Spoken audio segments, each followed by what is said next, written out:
Salve María. Están ustedes para asistir a un nuevo programa de la Iglesia Hoy. Como les dijimos en nuestro primer programa, este programa tiene un objetivo: mostrar la vitalidad de la Iglesia en nuestros días. En el anterior programa entrevistamos al padre Molina Manzanares, don Pablo Molina Manzanares y don Arturo García Cogollo, dos nuevos sacerdotes que habían sido ordenados en la Catedral de Toledo. Hoy vamos a entrevistar a un sacerdote que ya tiene experiencia, que tiene un año de experiencia. No es mucho, pero es un año. Y ustedes van a ver que el contenido de la entrevista es muy interesante.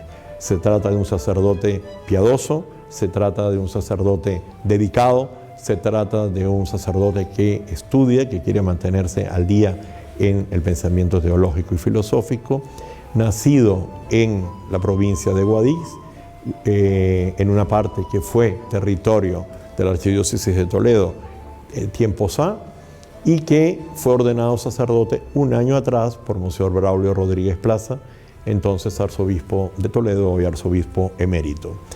Escuchen el programa con atención porque va a contar mucho de su experiencia, que siempre es interesante. La experiencia personal de cada uno es algo que siempre atrae nuestra atención. No dejen de suscribirse a nuestro canal de YouTube. No dejen de enviar sus comentarios, que siempre serán recibidos con interés. Y no dejen de colocar el like también en nuestra programación. Con ustedes, la entrevista con don Javier Sola García, o como se le decía en sus años mozos, con Javi Sola. Don Javier Sola García es sacerdote de la Archidiócesis de Toledo, ha cumplido ahora su primer año de ordenación sacerdotal y lleva 4 pueblos a la larga, ¿no?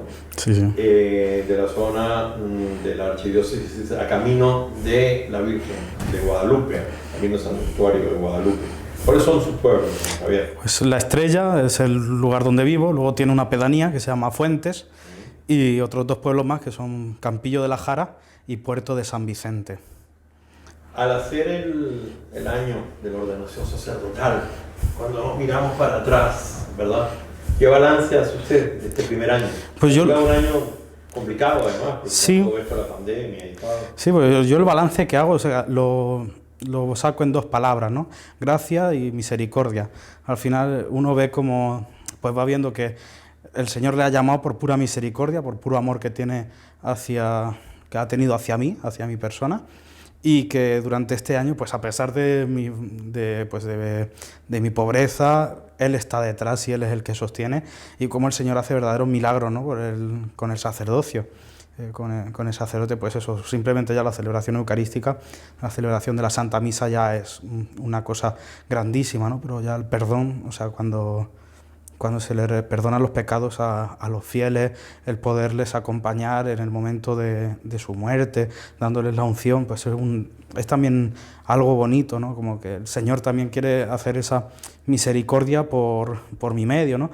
Y gracia, porque es que al final es un regalo que Dios nos ha hecho. O sea, el sacerdocio, pues es una gracia de Dios, un regalo que sin yo merecerlo, pues Él me lo ha querido dar. Vi en varias ocasiones su misa celebrada usted solo en la capilla de su casa, porque no podía celebrar en la iglesia y no tenía más fieles que los que le escuchaban y participaban a través de los medios de internet y demás. Ese momento de estar teniendo que predicar delante de alguien, de algunos que usted no veía, pero sabía que le estaban escuchando, ¿cómo vivió esa celebración durante el tiempo de...? Pues era algo duro, ¿no? O sea, en el sentido de decir, no sé si alguien me estará escuchando, ¿no? Yo lo único que veía era el objetivo de la cámara del teléfono y bueno, yo tampoco le prestaba mucha atención porque al final, como decía, bueno, si alguien le ayuda, si alguien le está viendo, pues bendito sea Dios. Yo esto no lo hago ni por hacerme famoso, ni por estar en redes, ni nada, sino que es por si alguien le ayuda, ¿no? En ese sentido lo hacía, entonces yo sí que me lo seguía preparando como si fuese la celebración del domingo en la parroquia o que tuviese que predicar en cualquier sitio, yo me lo preparaba igual, porque al final pues es algo que queda ahí grabado y que estaba siendo emitido en directo y si había alguien que lo estuviese viendo, pues también merece, ¿no?, que se le predique medio en condiciones, aunque también porque eso con uno con sus limitaciones y su pobreza, pero sí que no por estar yo solo ni nada se hacía una liturgia menos bonita o más dejada, por así decirlo, sino que pues también requería su preparación, requería su delicadeza, porque al final quien estamos celebrando es al Señor, ¿no? Estamos celebrando la Santa Misa y Jesucristo es el que se está haciendo presente. Esté yo solo o esté la iglesia entera, llena, pero al final es Jesucristo el que sigue ofreciendo su cuerpo para todos nosotros. Y retrocediendo un poco en el tiempo, ¿cómo se originó su vocación sacerdotal? Bueno, mi vocación, yo lo digo, ¿no? Esto que dice el profeta antes de que estuviese en el seno materno ya te había llamado. Yo la remonto pues eso, a la niñez, ¿no? Desde bien chiquitito pues ya ir viendo cómo el Señor me iba cuidando, el Señor me iba pues teniendo delicadezas conmigo y sobre todo pues tuve la suerte de tener a los heraldos del Evangelio en mi camino vocacional, en mi vida, porque bueno, llegaron allí a Huéscar cuando yo tenía apenas pues no sé, serían 6, 7 años, y cuando aparecieron los heraldos del Evangelio en mi vida, y de hecho una de las primeras casas que visitaron en mi pueblo fue la mía, porque una tía abuela mía también era muy avispada, entonces en cuanto vinieron los heraldos del Evangelio, dijo, pues venid a casa de mi sobrino, y me los trajo a presentar. Y a partir de ahí pues ya el Señor fue tocando el corazón, ¿no?, por medio de los heraldos del Evangelio, por medio de mis sacerdotes que estaban allá, que también pues me iban diciendo, ¿no?, que si quería ser sacerdote, que si yo me iba fijando en ellos, ¿no? Y bueno, lo recordaba el otro día cuando celebraba mi aniversario sacerdotal, como don Pedro Pablo de Figueiredo decía, recordaba cuando él me vio por primera vez, tendría yo 8 años, en una procesión, y él decía, ese chico tiene vocación, y cómo me fue preparando, me fue cuidando también a lo largo de estos años, ¿no? Como el Señor no me ha llamado por el camino de los heraldos del Evangelio, pero sí que me ha llamado a estar junto a él y a ser su sacerdote. ¿Y el papel de la Santísima Virgen en su vida sacerdotal?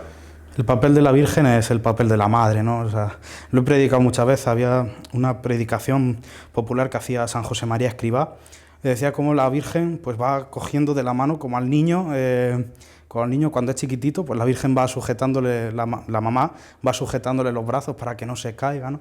Y así pasa también con el sacerdote, cómo la Virgen es la que nos va sosteniendo y la que nos va pues cuidando, mimando en todo, o sea, para todo, o sea, el poder acudir a la Virgen y poder rezarle, poder pedirle el consuelo a ella es algo magnífico, porque bueno, pues uno siente ese cariño especial de la madre.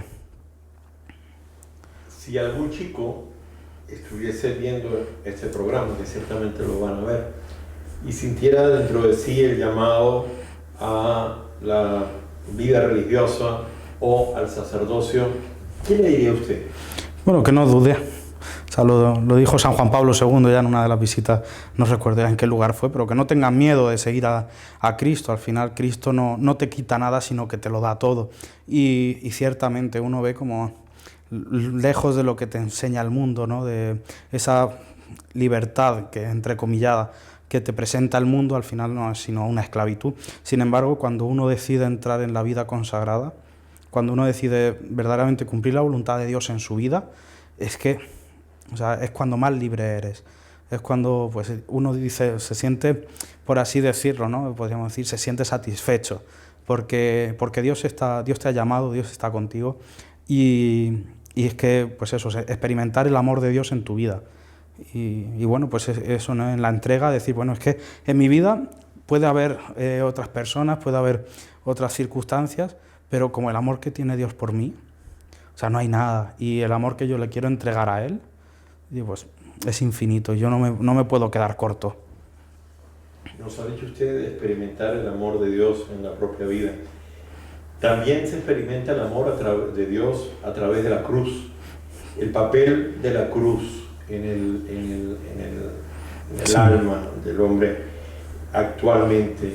¿Cómo usted enfocaría, bueno, lo hemos vivido, el sufrimiento y la cruz a la vista de los últimos meses, pero independientemente de eso también. Lo hemos vivido con todo esto, con toda la situación de la pandemia, ¿no? Del coronavirus, como pues la gente ha habido mucha gente que ha fallecido, gente que ha sufrido el fallecimiento de seres queridos, y yo hablaba con algún hijo de las personas que habían fallecido y cómo se sentían pues desesperados, ¿no? Diciendo como yo no encuentro, esto ha pasado, a mí me supera, y como decía uno, no, pero es que agárrate a Cristo. O sea, el Evangelio de Lázaro, de la resurrección de la resurrección de Lázaro, es un evangelio que a mí me gusta mucho predicar en los entierros, y me gusta predicarlo porque es que al final es ver en primer lugar cómo Cristo llora por su amigo. Es decir, que Cristo no huye, no desaparece en el momento del sufrimiento, sino que Cristo está contigo.